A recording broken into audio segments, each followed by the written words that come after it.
What's up guys, it's Kristen here today with my favorite books of 2016. Of course it is that time of year, but I always have a particularly difficult time with these kind of lists because I place so much emphasis in my reading on how much a book sticks with me or really lasts through the years and makes an impression on my life. So very difficult to judge a book that I might have only read a few weeks ago. I always find that these lists tend to be a little bit more skewed to the books that I read in the latter half of the year. So I do recommend that you check out the video that I made back in June of my favorite books up until that point, because obviously they were still great even though they might not have made it on this final list. And also I do have separate reviews for most of these books, so I will of course link those down below. So let's just get started, and these are in no particular order except for the top two books. The first one is one that I definitely did not expect to fall in love with as much as I did, and it was The First 15 Lives of Harry August by Claire North. This is about a man named Harry August, naturally, who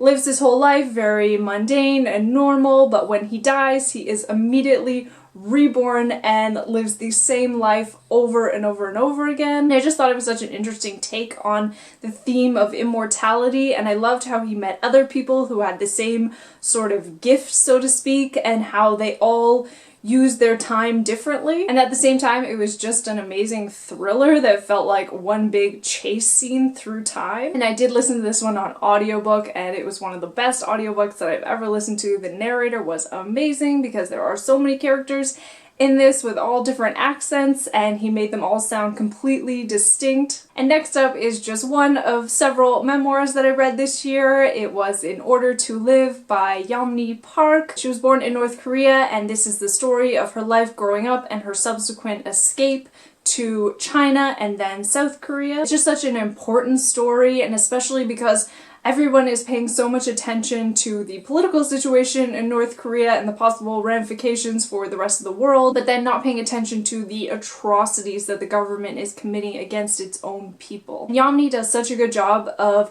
getting the reader to understand her mindset as a North Korean who has grown up completely cut off from the rest of the world. You see how you could get to the point of believing that your own leader was a god. And next up, one of my earliest reads of the year, Biryeo by Hannah Kent. This is historical fiction set in the 1800s in Iceland about the true story of the last woman to be executed. And for me, this was just all about the language and the atmosphere that Hannah Kent creates. The writing is just this amazing combination of stunningly gorgeous prose, but at the same time it can be very sparse and stark and gritty, and in that way very much mimics the landscape of Iceland. Then I also absolutely fell in love with The Luminaries by Eleanor Catton. I've been meaning to get to this one for so many years, but incredibly intimidating. And the fact that this can be completely entertained and engrossed for over 800 pages should speak for itself. Just a beautifully constructed mystery and an amazing historical fiction. Such an interesting setting as New Zealand in the 1800s during a gold rush, obviously something that most people are not very familiar with. After finishing this, I could definitely see why this won the Man Booker in 2013. Another one of my most recent reads that I literally only finished a couple weeks ago, but it made such an impact. It was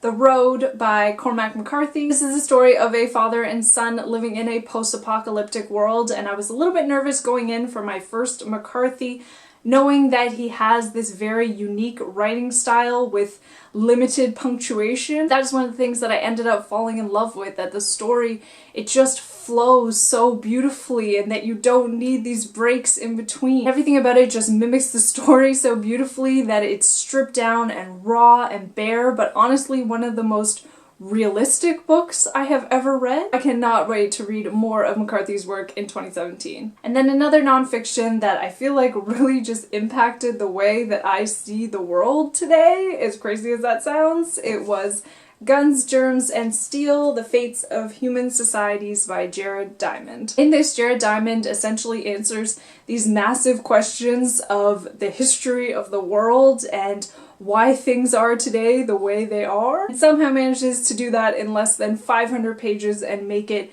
simple and concise and really obvious at the same time, where you can't believe you didn't understand this before, and I do not know why this is not being taught on every high school curriculum. Now, I did not read as many classics in 2016 as I would have liked, but the one that stuck out to me easily the most, and it was actually the first book that I read of the year, was 100 Years of Solitude by Gabriel Garcia Marquez. This book is just gorgeous. It feels like Marquez just takes your hand and you take this dive into this world of Macondo and the Buendia family. I love that you're just on a journey to experience this family and their generations with no real end game in mind. And lots of people throw around the term magical realism, but I don't think I'd ever known what it truly was until I read this. And of course, there hasn't been anything in my reading experience to match the beauty of it. Another memoir that I fell in love with, 2016 was my year of memoirs, was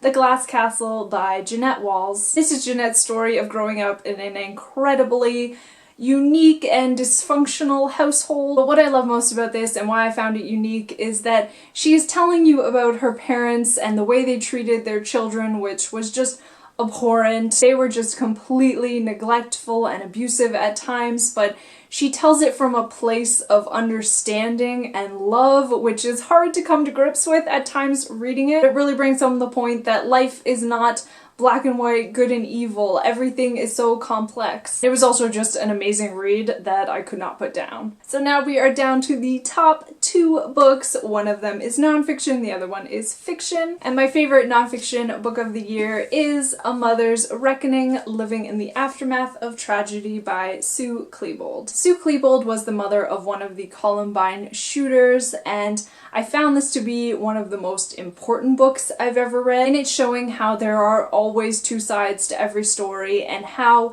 detrimental the media coverage of these type of events can be, and also more importantly bringing attention to these mental health issues and having a dialogue and openness and understanding so that things like this do not happen again. I did listen to this on audiobook, which I definitely recommend because Sue Klebold is narrating it herself, and it feels like you're sitting there in her living room with a cup of tea and she's telling you her story. And last but not least, my favorite fiction book of the year, it's probably not going to be too much of a surprise, it is The Vegetarian by Han Kang. I'm sure everybody at this point knows the synopsis of this book, but it was just so dark and twisted and beautiful at the same time, and just one of the most layered books that I've ever read, with themes ranging from feminism and conformity, mental health in particular, to family dynamics and dysfunction. All of that in less than 200 pages is quite a feat, and